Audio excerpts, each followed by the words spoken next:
Welcome to Divine Feminine Rising with Mesdeline. I'm Mesdeline, and my intention with this podcast is to entertain, educate, and illuminate as I share the power and magic of the Divine Feminine.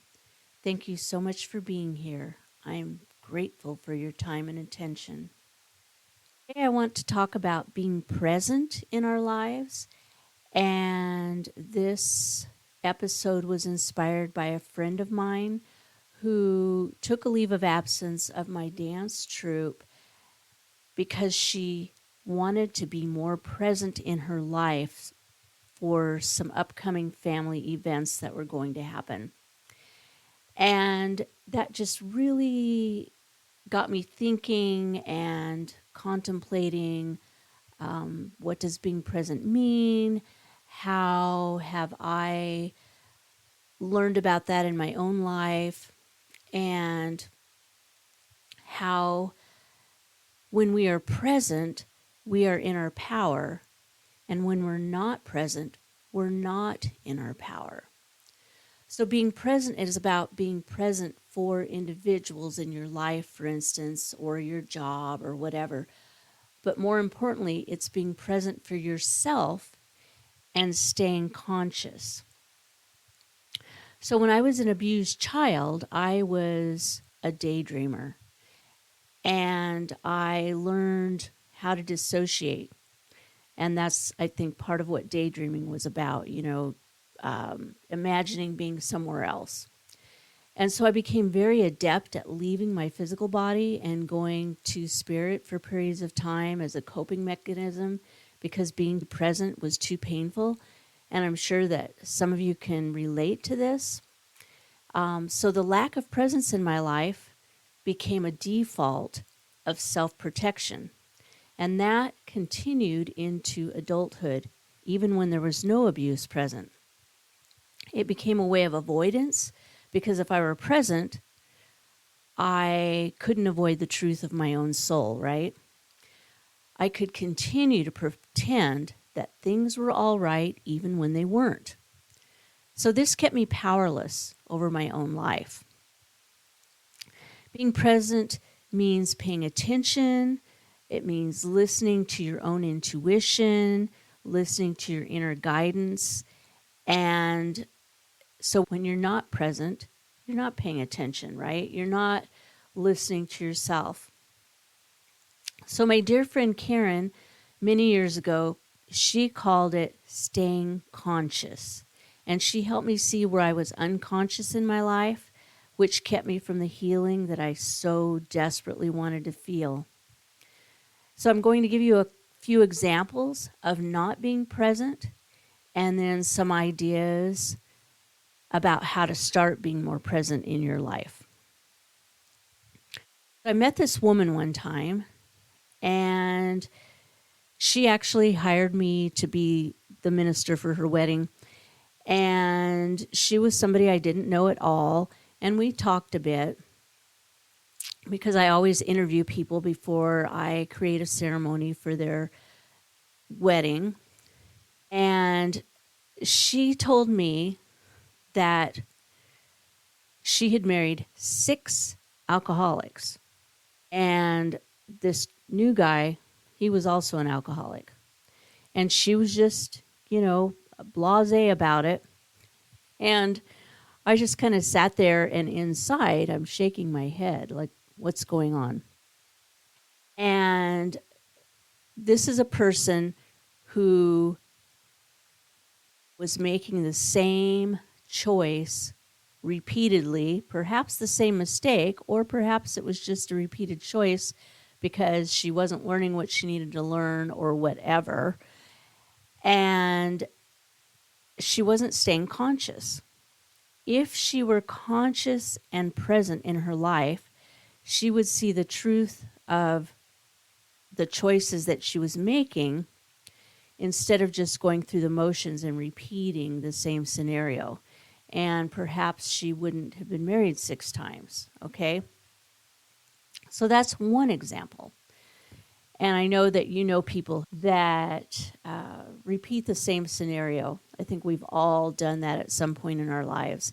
And I don't know about you, but I really appreciate it when I gain the awareness that I'm doing that, so that I can step out of the loop, out of that continuing cycle.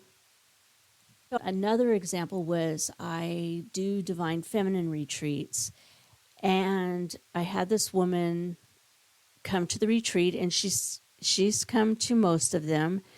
And so it's not like she was new. It's not like she didn't know what we did there and all that. And we were sitting in circle. We do circles where we talk about things in depth, and the focus is on spirituality. Well, so this particular time, she started talking about racism. And then she started talking about politics. And it was just so amazing in that sacred space for her to bring up these subjects, and not in a loving way. And so then for my next retreat, I wrote a letter saying that, when we're in sacred circle, it's important that the intention is to be in a spiritual, energetic space, and to talk about the subjects of spirituality that we were discussing, and not bring things such as politics and racism into the mix, because that's something you can talk about any time in your life outside of this sacred space. So this same woman, after she reads the letter, she contacts me and she says, I don't know why you wrote that letter, but it was sure the truth. I just don't know why you wrote it, though, because I can't imagine anybody ever doing that. This comes from the woman who actually did that. This is not staying conscious. This is an example of not staying conscious. I've seen it so many times in my life where people act a certain way, and then they judge other people for acting that way, never even seeing that they also act that way. So I love people dearly, but sometimes they mystify me. So over my life, I've learned to stay conscious most of the time, but there are times I can honestly say I'm not being present. And sometimes it's just not possible in my human body to be completely present. And I'll give you an example of that. I'm an event producer, and sometimes at a big event, I might have 5 people needing my attention at the same time. I might hear my name, Mesdeline, Mesdeline, Mesdeline, repeatedly, and people kind of standing around me waiting for their turn, right? And so I'm focusing on putting out one fire after another, it feels like. And that means as the problems arise, I'm trying to, problem solve. And so I lose focus of being present for myself and present for other people. And so the result of that is that when I think back on something like this amazing event that I produced, it's kind of a blur in my mind, because there were so many things going on at once that I can't really remember the individual moments. However, I do remember the overall essence of the event as a whole. So when I'm putting on an event where there's hundreds of people and many people need my attention at once, I feel like I kind of become kind of like a machine almost, where I just respond and I'm there for everyone in the room, but at the same time, I'm there for myself in a different way. I may not be completely present, but I love doing this. I love bringing people together. I love bringing these events to people for their enjoyment, their encouragement, to lift them up, give them great memories. And so in that aspect, I'm there for myself. But in the moment-to-moment aspect, not so much. And that's okay, as long as I keep the overall picture in mind of why I'm doing this. My intention is to bring more love and light into the world, more joy into the world. And that while I'm doing this for other people and bringing people together, I'm also doing it for myself because it brings me joy. It brings me so much joy to do this. So in that way, I am conscious and present. But so even when things are crazy, busy, and overwhelming, I'm always conscious when I use my words. I've learned to be conscious when I use my words. My intention is always to speak from the heart and from a place of love.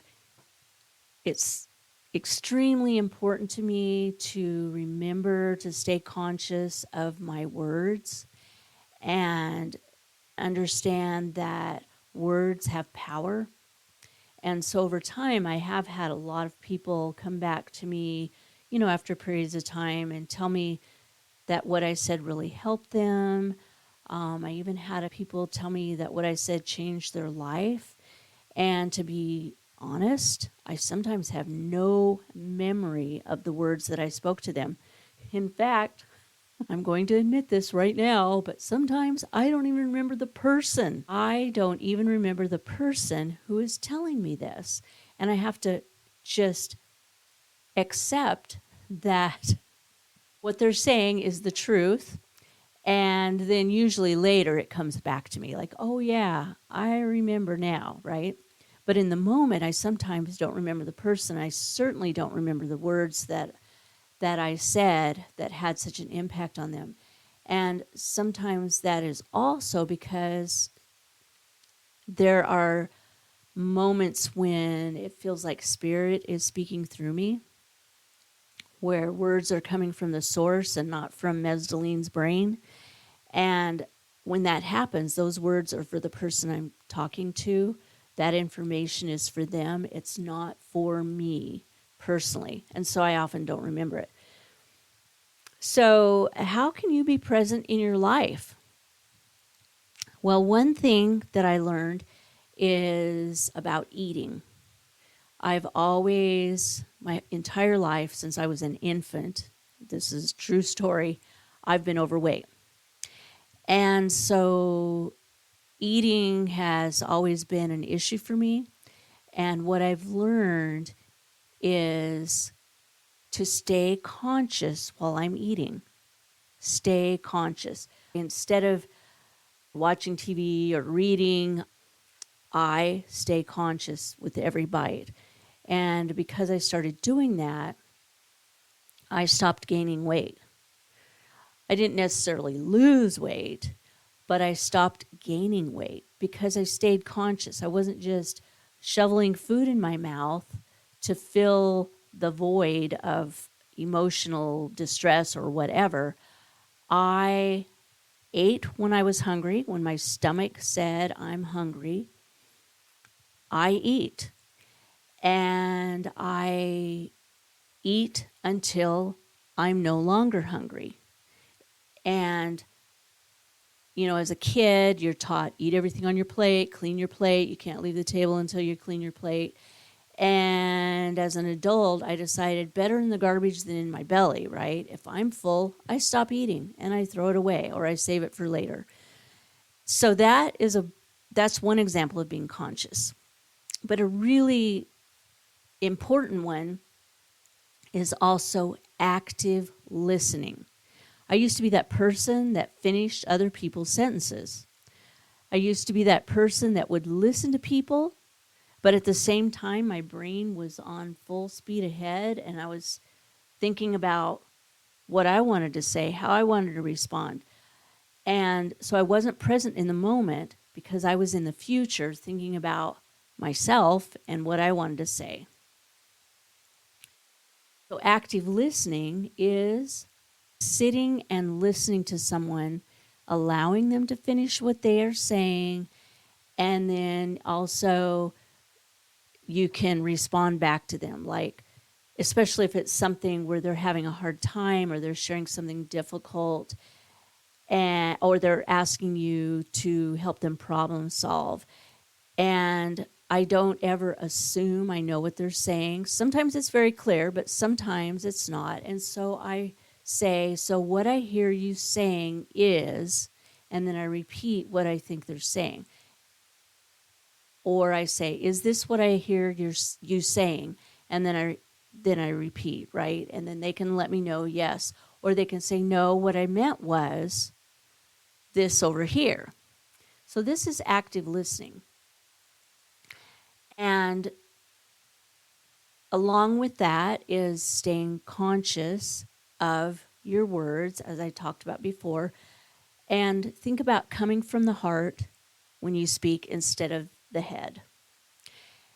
Pay close attention to when you're coming from a place of anger or fear.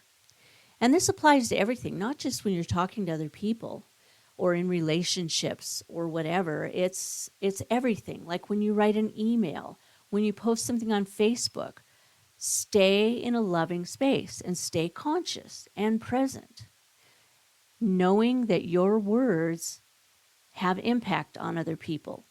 So for me, I think Facebook is a powerful tool in our world, and Instagram and TikTok and YouTube, whatever the social media thing is. So it's important to use that tool with love and remain present doing it. Use that tool to bring love and healing into the world, because coming from your heart is your superpower. When I was writing about this episode and thinking about it and prepping for it, I took a moment and I drew an oracle card. And the card was called Searing Presence. And it says, we bring you the empowerment of searing presence. This empowerment enables you to see truth unveiled, naked divinity in all its beauty and mystery. In your willingness to become present, you shall witness the truth that will set your spirit free and make your heart come alive with divine love.